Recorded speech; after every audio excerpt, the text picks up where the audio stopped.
So what I'm going to do today is unbox an Aquael ULTRAMAX filter for you. Now these filters come in a range of sizes. They come in a 1000, a 1500 and a 2000. So depending on the size aquarium you've got, there's recommendations in regards to the size of the filter that you'd require. In general, with a filter, the larger the filter, the better. It's very rare that upsizing is going to be to your detriment. Most of the time, the bigger the filter, the more fish you're able to have and the less often you have to clean your filter. So upsizing your filter is a very good idea. These filters are very cheap to run, very low energy consumption. So this filter has some very unique filters, such as their removable pre-filter that makes this filter extremely easy to service.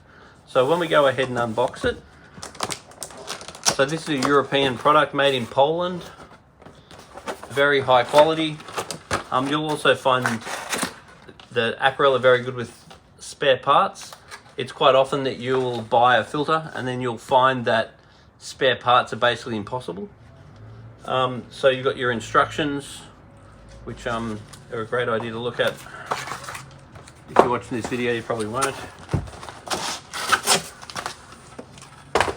So what we're going to find is a large box, which is going to have all our pipe work and so forth in it. And then we're going to have the filter itself. So the filter itself will be wrapped in plastic.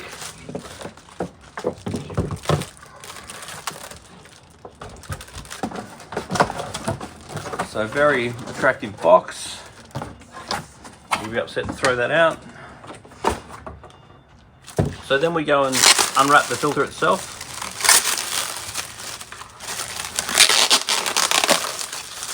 Now, any time that you're installing a filter, it's a really great idea to put a drip tray under the filter. So that just needs to be anything from a baking tray to anything that is just going to sit the filter. That way, if you did get a little dribble while you're changing your filter, then it's going to get collected in the bottom, so it doesn't potentially damage your cabinet. So when you actually pick up the filter, it's a nice big sturdy unit. Once again, the different sizes are a different size physical filter. So showing you what happens, we open this up. We've got the big latches here, which are also replaceable as spare parts. Then we've got these little latches here.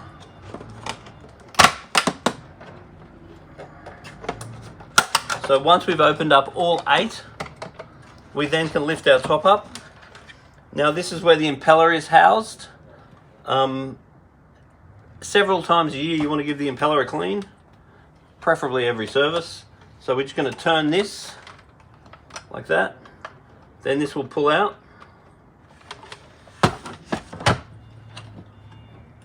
And you get your fingers under it.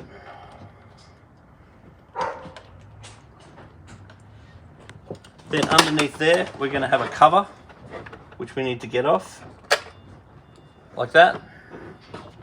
Then you're going to have access to your actual impeller. Now we're going to pull the impeller out, just make sure it's all in order. And you definitely want to be doing this several times a year. You want to be giving the impeller housing a good clean out, and then you want to give the actual impeller a good clean. Once you've done that, we can pop it back in. Put the cover back on, and we make sure that the bushes are on each end of the shaft. Then we pop the cover back on. Then we're going to lock it back in by simply putting it in position and then turning it. So that clicks in like that. So that's been done, and that's exactly how you would clean it. You also just check that your O-ring is in order. So the O-ring is just going to sit up in the top of the hood there. Now, something to be aware of whenever you're opening these particular filters is check that the O-ring is in the head, but you also want to make sure that you're checking the O-ring in the pre-filter section. Now, one of the most unique and great features of these particular filters is the pre-filter. Now, the way the pre-filter works is you open the top of the unit up, and then you can pull the pre-filter out. So basically the water has to go through this section before it goes into the rest of the canister. So it'll go from here down to the bottom of the canister, it'll travel up through the canister and then out through the outlet. And so you can clean this one very easily just by making sure that all these taps, make sure these ones are on. Then you can just flick open up that one. The water won't leak out because the pressure will be maintained from the other clips. You can then pull this out, and then if you really want to, it's a great idea to get one of these as a spare part, because this is not biological, this is mechanical. So all the media in the filter, we want to be cleaning in water from the fish tank, not water from the tap, because we want good bacteria to grow in the filter. But whereas this here is mechanical, so it doesn't really matter. So tip number one is have a spare one. You can buy these as a spare. You can order it at any Aquael store. So then you open that up, you pull this one out, you pop that one in, you close it back up again, and then there's your pre-filtration done. It can be done very, very quickly. Now another tip with this as well, so you can take this away, you can clean it, and then you can do that in your own time. But another thing that people will often do is they'll actually get the sponge, cut the sponge in half. Now you've got two sponges. Then instead of just having sponge in this top section, what we can actually do is put a turbo in the filter by adding polyfilter. So then you just cut the polyfilter to fit into this area. Then over a period of months, this polyfilter will adsorb and absorb anything impure out of the water. The polyfilter starts off white. It'll change color according to what it's removing. And then when it turns to black, you know the polyfilter needs to be replaced. So when the polyfilter needs to be replaced, once again, you just pull out this unit, replace the polyfilter, give the sponge a bit of a clean, then pop it back in again, and that can be done without almost any mess or fuss. So it's a great way of being able to keep your filter running and serviced without having to take the whole unit apart. So once again, we're going to look through here. We are going to open up the canister. And in this top section, there is also an O-ring. So it's very important that you check that this O-ring in the top is in place, because if that falls down, it won't create a seal. So the O-ring must be up here and must be clean and in order. That's really important. Then when we take the unit apart, we've already discussed the impeller. Then another really nice feature with these filters is that there's no wrong way you can put it. With a lot of these canister filters, it's quite intricate to where to position the canister. This one doesn't have that problem. All of the boxes can just go in as they fall. Now at the top, they give you a fine sponge. So typically you'd give that sponge a good clean out on a regular basis. Once again, if you clean the sponge with tap water, then it's going to be mechanical. If you clean this sponge with water from the aquarium, then it will be biological. Whether you do that or not would depend how dirty the sponge is. The other thing that you can also do is look at replacing this sponge as well if you want more polyfilter or more finer pre-filter. The next thing you get is some noodles. Now the noodles I find are more effective if you take them out of the bag. So we want to open up the bag and tip that into the tray. And these noodles definitely want to be cleaned with water from the fish tank, not water from the tap, because a lot of tap water will contain chlorine, and the chlorine will stop the good bacteria from growing. So the idea is we have the filter running, we add a little bit of fish to our aquarium, and we make sure there's lots of oxygen in the aquarium, so very good surface agitation on the top of the tank. Then over weeks, the good bacteria will start to grow.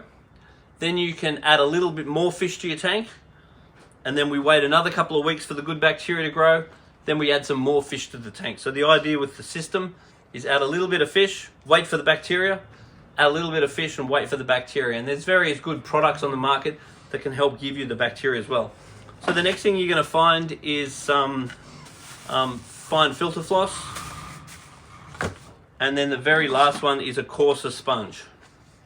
So that's your coarser sponge, and then that's your finer sponge.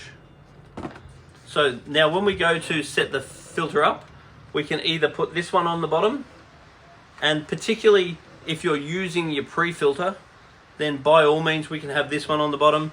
If you're not cleaning out your filter as often, you may decide to put the noodles on the bottom, because if you put something coarser at the bottom, it won't clog up as quickly. So let's say we choose this option, then we're going to put that down. Once again, it doesn't matter how you put it in, because all sides will work. Now the next thing we can choose is whether to put our finer floss or whether to put our sponge in. In a perfect world, I probably wouldn't use either. I would consider upgrading it to a more advanced media, such as Marine Pure. So Marine Pure is going to offer parallel denitrification as well as just nitrification. So what basically happens is your fish produce waste, the nitrifying bacteria breaks the high-level waste into low-level waste, then typically you'd be doing water changes to keep down that low-level waste. Otherwise, if you use a more advanced filter material, which can go perfectly into this filter, you might go for Marine Pure. And I would specifically go for Marine Pure because of the millions of dollars of research that have gone into the surface area to void space within the media to allow the formation of anaerobic bacteria without getting, there are bad anoxic bacteria that you don't want growing in it. So that won't happen with this media. And because of its particular porous structure, it'll allow maximum denitrification. So therefore this media here, over time, not quickly, but is also going to have an ability to reduce your nitrates. You can get more advanced medias that you can just add into this. Next thing I'm going to put in is the fine sponge. You can choose what you want to put in next. As a rule, I usually go coarser at the bottom, up towards finer at the top. Once again, that matters particularly on how regularly you clean your filter out.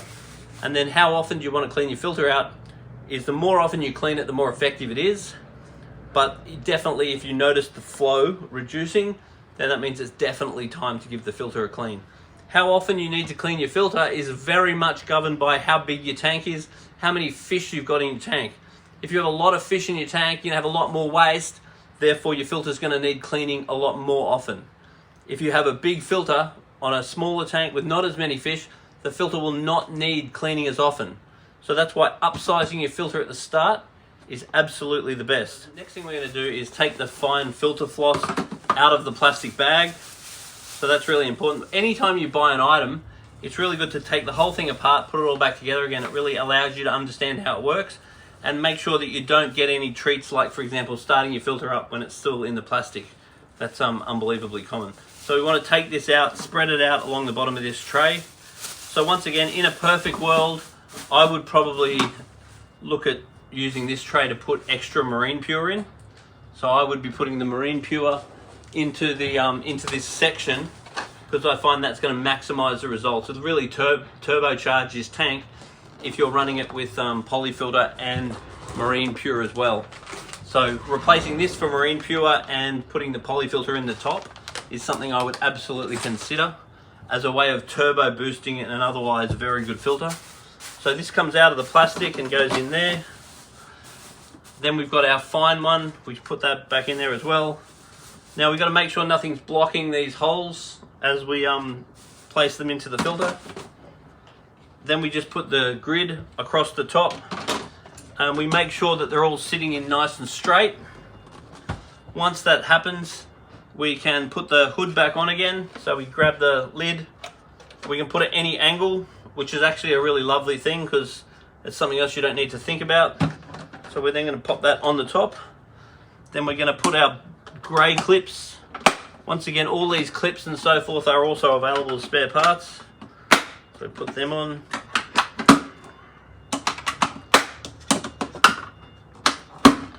So it's just a matter of lining up the little hook on the top of the clip and pushing it down. That's as simple as it is to put on. Like that. Get the clip on the little ridge, push it down, and that's it.